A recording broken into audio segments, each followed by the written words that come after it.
You know, I was on my way home from work.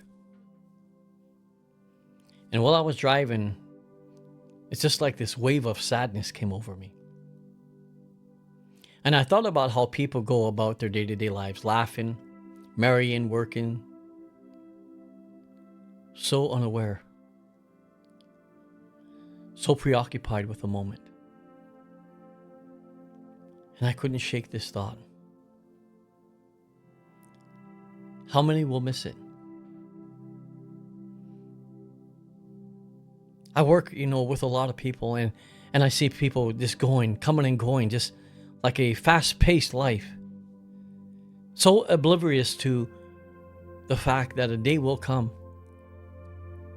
that Jesus will come after his bride.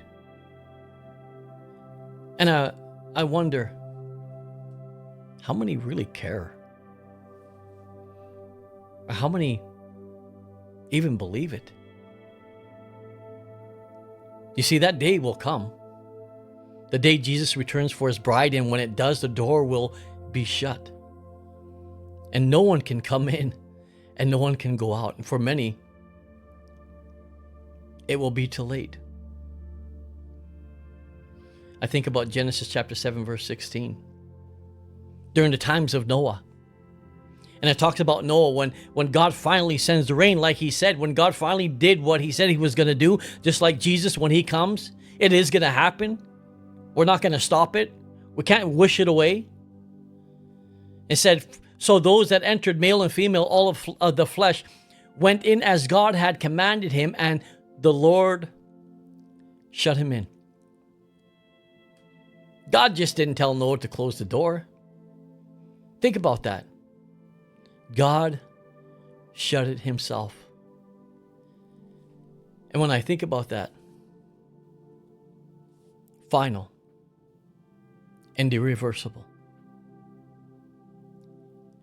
And I think about those that were pleading to get in. As the rain was coming down, and as the floodwaters were coming up, and as all life was beginning to be sucked out of them like a vacuum. And they heard this preacher that was building this ark for years, day after day, week after week, warning them that this judgment was going to come, this sudden destruction would come, and how they just went about the day-to-day business. I watch those while I'm at work. Young and old, married or single, how they just go by. And I think to myself, do they even know? Or better yet, I wonder, sad to say, do they even care? I remember the day my mom passed, and when we had her funeral. And I remember standing over her casket and gazing at her face as she laid there. The weight of death felt so final. And when the casket was closed, and when she was laid to rest, that was it. No more I love you. No more, just one more moment, Mom. When it was shut, it was shut. And I think about how David must have felt. In 2 Samuel chapter 12, he petitioned the Lord. He made a mistake. He messed up. He petitioned the Lord not to take his son. But it didn't matter how much prayers he offered up to God, God still took his son. Because God is a just God. David knew that God was a just God. But David was leaning on the mercies of God. But when the door was shut and his son was laid to rest, that was it. But he made a statement. He can't come to me, but I know that I can go to him. You see, the beauty of our loved ones passing by grave is we have an opportunity and a chance to see him again as long as we are in the faith. And when we pass, we will be there with him. They can't come back to us, but we can go to them. But you see, When Jesus comes while we're yet alive, and when he comes to take us as the bride that should make ourselves ready, as Revelation chapter 19 talks about, if we're not ready and we are found sleeping and having no oil within our lamp, and when that door shuts, and when God shuts us in, that's it. You see, death has a door, and when it shuts, it doesn't reopen.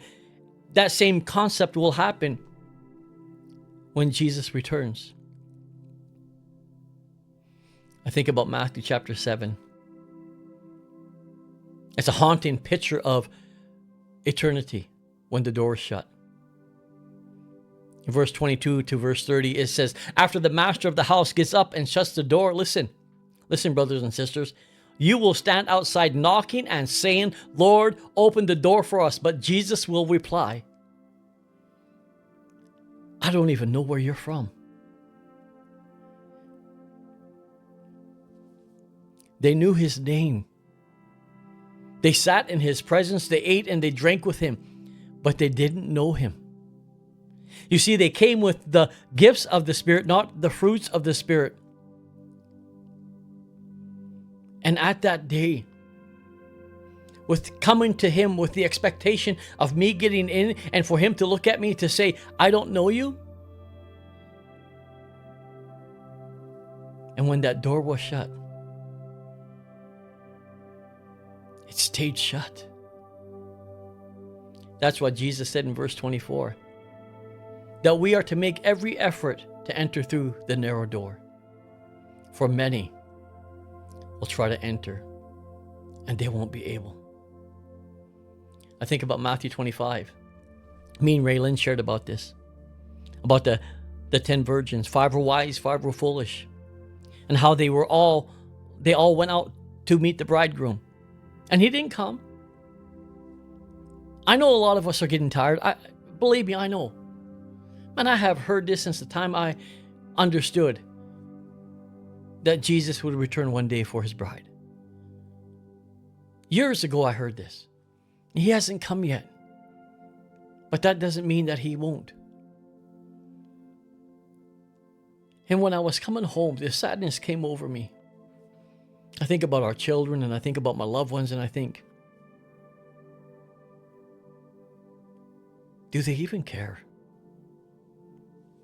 Do they even know? I believe we are biblically at a time in history that we all have found ourselves tired and asleep like the 10 virgins. But when he comes, will we be ready? I think about in verse 10 of 25, and it says, and they that were ready went in with him to the marriage, and the door, it was shut. And in verse 11 and 12, it says, afterward came also the other virgins, saying, Lord, Lord, open to us. But he answered and said, verily I say unto you, I know you not. Oh, that is probably one of the most sobering verses in the Bible. I know you not. I don't even know you. And think about it. They were waiting. They had lamps.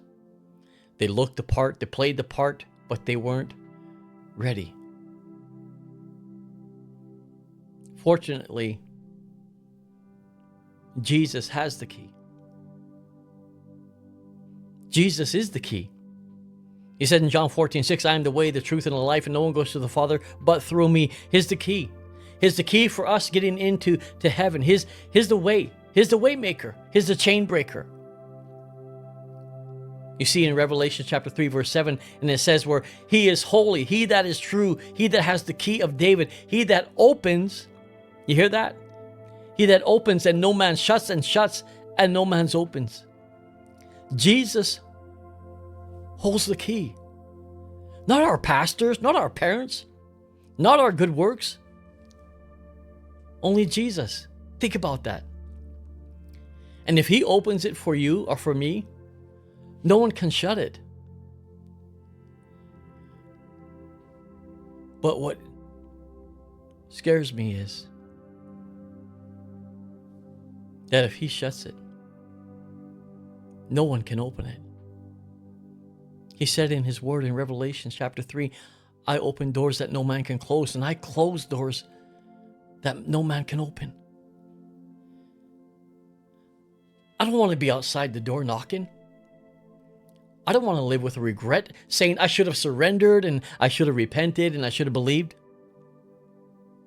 Matthew 25 verse 13 says this, watch therefore, for you know neither the day nor the hour wherein the Son of Man cometh.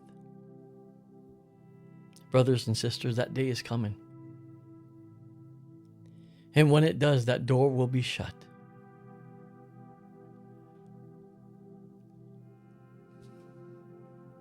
And I think about it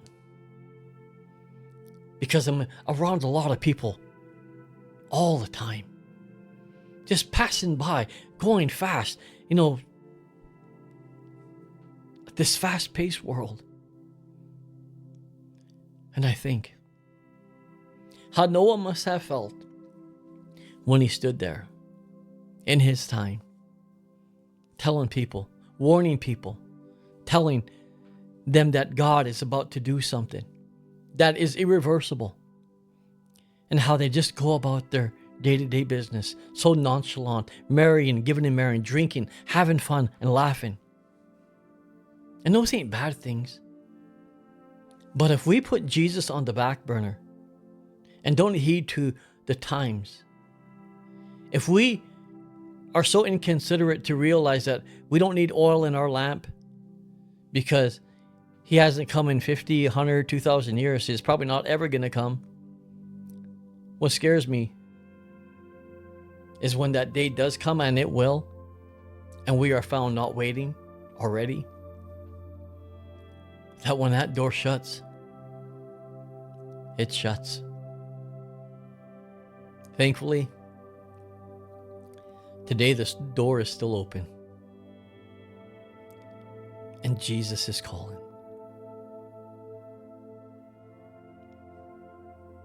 Sometimes I think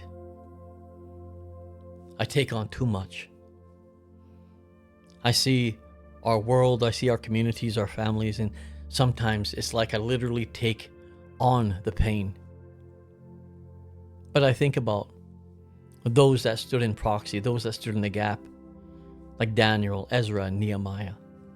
And I wonder to myself, if they didn't care, and if they didn't go before you, Father, would the outcome have been different?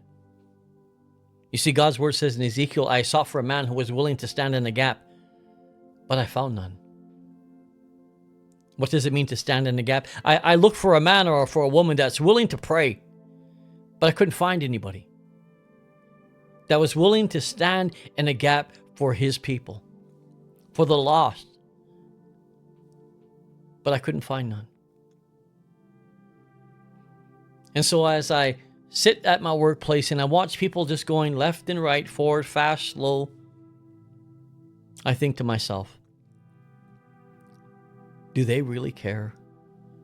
Or do they even know? Because when that door shuts, it shuts.